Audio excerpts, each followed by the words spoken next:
हिरण्यकशिपुए प्रहलादजी ने कह્યું કે बताओ तारो भगवान क्या છે बताओ। प्रहलादजी कहे કે મારો ભગવાન તો અણુ અણુમાં વાસ કરે છે કે આ થાંભલામાં છે તારો ભગવાન બતાય તારા ભગવાન થાંભલામાં હોય તો આ ભગવાન મારો આ થાંભલામાં છે। પ્રહલાદજી કહે હા આ થાંભલામાં છે અને ક્રોધે ભરાયેલા હિરણ્યકશિપુએ જોશથી હાથ બે ભીડી અને જેવી મુઠ્ઠીનો પ્રહાર કર્યો અને ધડામ બધાઈને ત્યાં આગળ અવાજ આવ્યો છે અને ત્યાં આગળ ભગવાન નૃસિંહ અવતારનું પ્રાગટ્ય થયું। જે અવાજ થયો કોઈ સમજી ના શક્યું।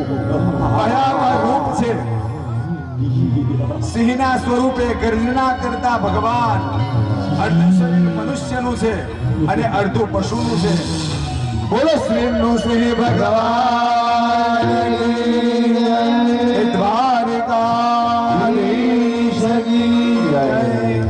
આ રીતે નૃસિંહ ભગવાનનો અવતાર થયો। તેમનું હિરણ્યકશિપુની સાથે યુદ્ધ થયું અને યુદ્ધની બાદ સંધ્યા સમયની રાહ જોતા હતા અને જેવો સંધ્યા સમય થયો અને તે સંધ્યા સમયે તેને તેની દ્વાર પાસે લઈ ગયા અને દ્વારની જોડે લઈ અને પોતાના જાંઘોની ઉપર રાખી અને બંને હાથના નખ વડે તેની છાતીની અંદરથી તેના બે ભાગ કરી અને હિરણ્યકશિપુનો નાશ કર્યો છે। બોલો શ્રી નૃસિંહ ભગવાન કી જય। ભગવાન ખૂબ જ ક્રોધિત હતા। તે કોઈનાથી શાંત નતા થતા અને બધા એટલા મનાવવા લાગ્યા। બ્રહ્માજી દરેક દેવો સ્તુતિ કરવા લાગ્યા પણ કોઈ ભગવાનને મનાવી ના શકે। બધા ભયભીત થઈ ગયા। અહીંયા લક્ષ્મીજીને બોલાવ્યા।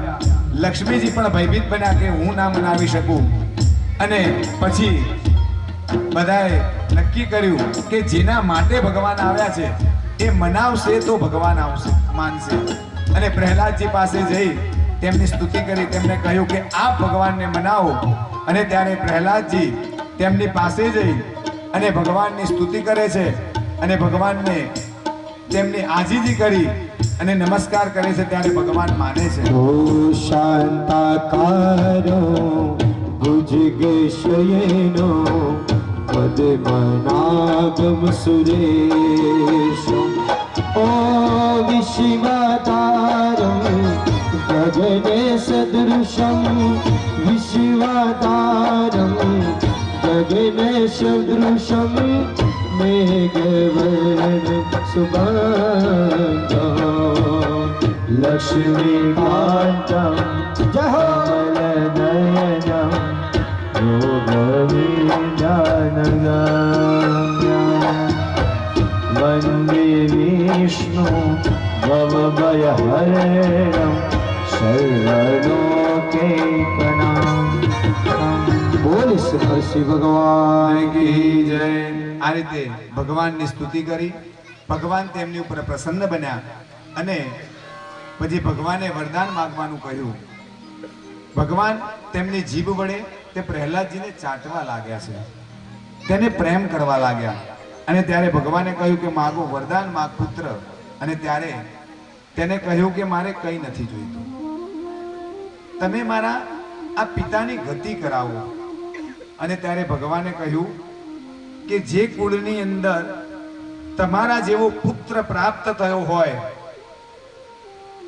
તો તે કુળની ગતિ અવશ્ય થાય। મેં અત્યારે સુધી મેં કોઈને પણ મારા ખોળામાં લઈને નથી માર્યા અને આ તારા પિતા એક જ એવા છે કે જેને મેં મારા ખોળામાં લઈને માર્યા છે, તો એની ગતિ તો અવશ્ય જ છે।